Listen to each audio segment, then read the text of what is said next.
माँ का घर एक इमोशनल कहानी। मेजर विजय और विभा तिवारी की बड़ी बेटी। कहने को तो वो बड़ी थी, पर लाड दुलार बिल्कुल छोटे बच्चे की तरह मिला था उसे अपने घर में।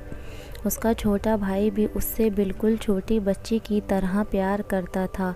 बचपन से ही वो सबकी पसंदीदा थी और उसका टेडी बियर जैसा गोलू मोलू वाला लुक उसे और क्यूट बना देता था।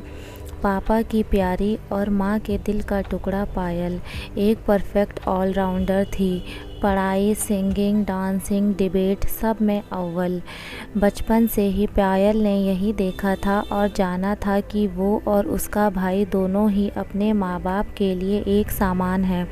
हाँ, अपने मोहल्ले में उसने इस तरह की बातें ज़रूर सुनी थीं और देखी थीं जहाँ लड़के और लड़कियों में भेदभाव किया जाता था, पर ये उसने अपने घर में कभी महसूस नहीं किया और देखा नहीं। शायद यही वजह थी कि वो अपनी फैमिली को बेस्ट नहीं बेस्टेस्ट मानती थी। सूर्यनगर जैसे छोटे शहर में रहकर भी उसे कभी यह महसूस नहीं हुआ कि उसे कोई सुविधा मिल पा रही है या उस पर कोई पाबंदियां लगाई जा रही हैं। उसके कहने से पहले ही चीज़ें उसके सामने होती थीं, चाहे वो पढ़ाई के लिए कंप्यूटर हो या अपनी सिंगिंग की हॉबी को फॉलो करने के लिए गिटार हो। उसके पापा अपनी लाडली को किसी चीज़ की कोई कमी नहीं होने देते। एक दिन पायल बेसब्री से अपने 12th के रिज़ल्ट का इंतज़ार कर रही थी।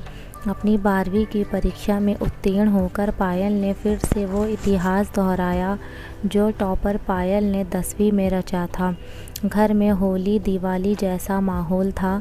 रिश्तेदारों के बधाइयों की लाइन लगी हुई थी। मिठाइयों से घर भरा पड़ा था और आज एक बार फिर अपनी बेटी की वजह से मेजर साहब का सीना गर्व से फूला नहीं समा रहा था।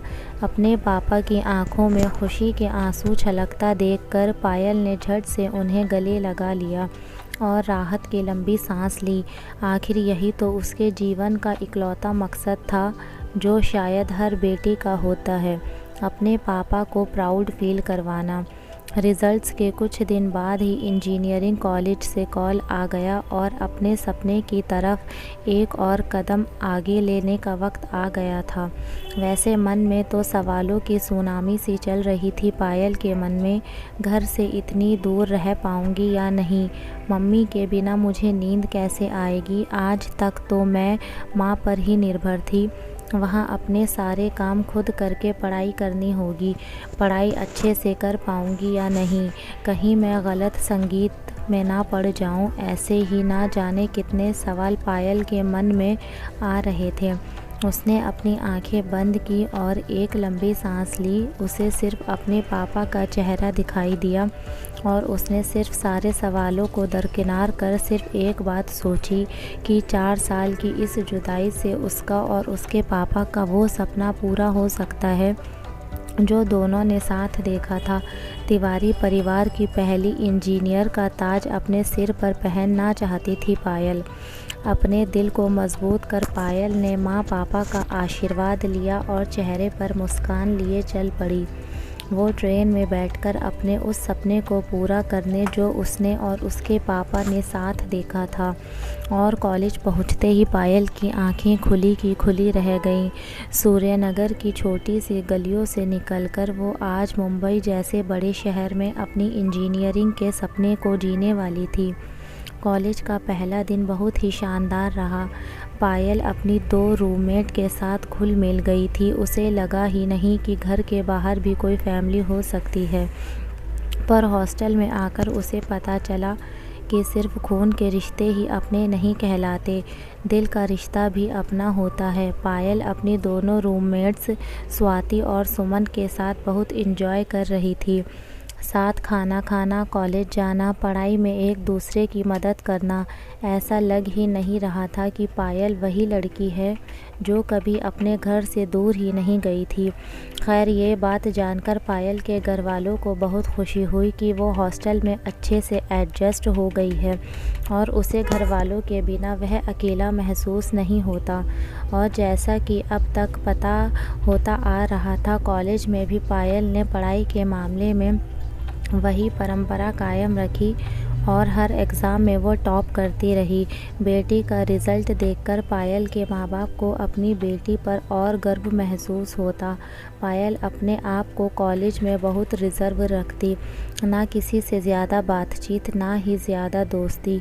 कॉलेज से हॉस्टल और रूममेट के साथ थोड़ा हंसी मजाक। अपने कॉलेज में पायल की छवि एक पढ़ाकू और कम बोलने वाली लड़की की थी। लोग अक्सर उसके पास तभी जाया करते थे जब किसी को कोई नोट्स चाहिए होता था। पायल अपनी इस छोटी सी दुनिया और दो दोस्तों सुमन और स्वाति के बीच बहुत खुश थी। और देखते ही देखते प्लेसमेंट का दिन भी आ गया। वो दिन जिसके लिए सभी स्टूडेंट्स हर सेमेस्टर में जी जान से पढ़ाई करते थे ताकि एक अच्छी सी कंपनी में उनको नौकरी मिल जाए। और एक प्लेसमेंट के रिज़ल्ट फिर से ऐतिहासिक थे।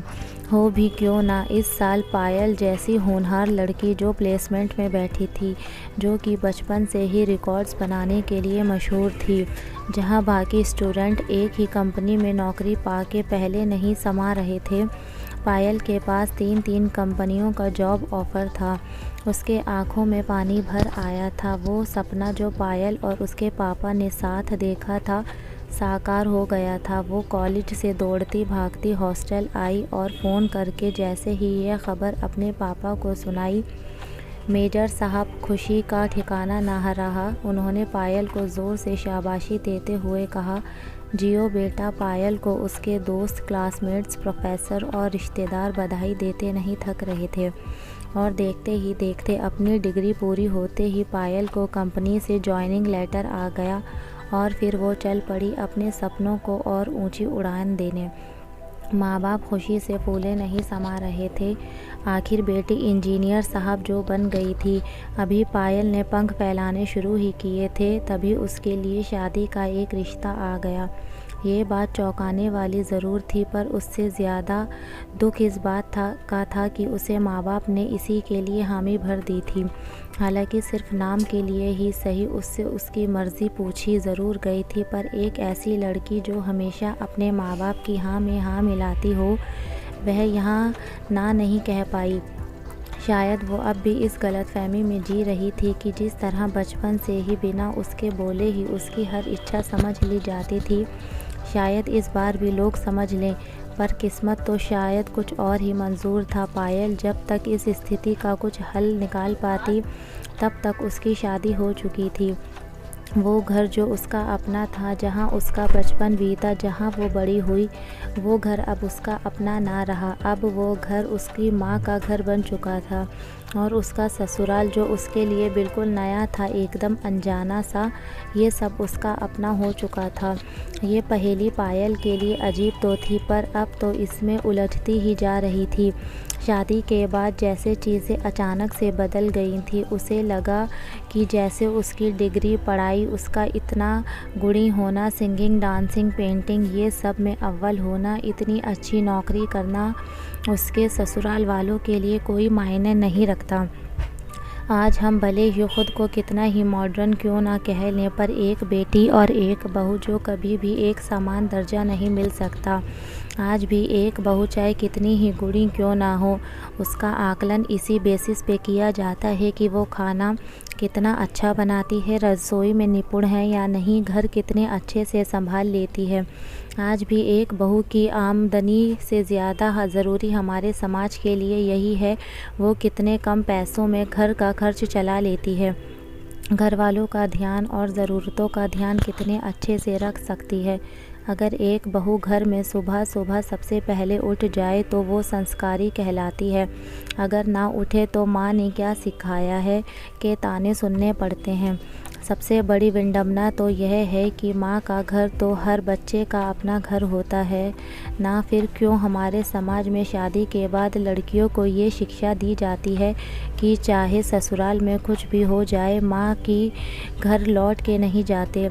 क्यों हमेशा रिश्ते की डोर को मजबूत बनाना और थामे रखने की जिम्मेदारी लड़कियों के माथे मढ़ दी जाती है। आज के लोग जब जेंडर इक्वालिटी की बात करते हैं तो हमेशा ये पहलू उनके एनालिसिस में शामिल क्यों नहीं होता। हमेशा पायल जैसी लड़की को सुपर क्यों करना पड़ता है। क्यों अपनी शादी से पहले अगर एक लड़की अपने करियर जिससे संवारने में उससे अपनी आधी ज़िंदगी गुजार दी को अहमियत दे तो उसे ओवर एम्बिशियस होने के ताने क्यों सुनने पड़ते हैं। खैर पायल के साथ भी कुछ ऐसा ही हो रहा था। ससुराल में लोगों की अपेक्षाओं के बोझ तले उसकी खुद की खुशी, उसका सपना दबता चला जा रहा था।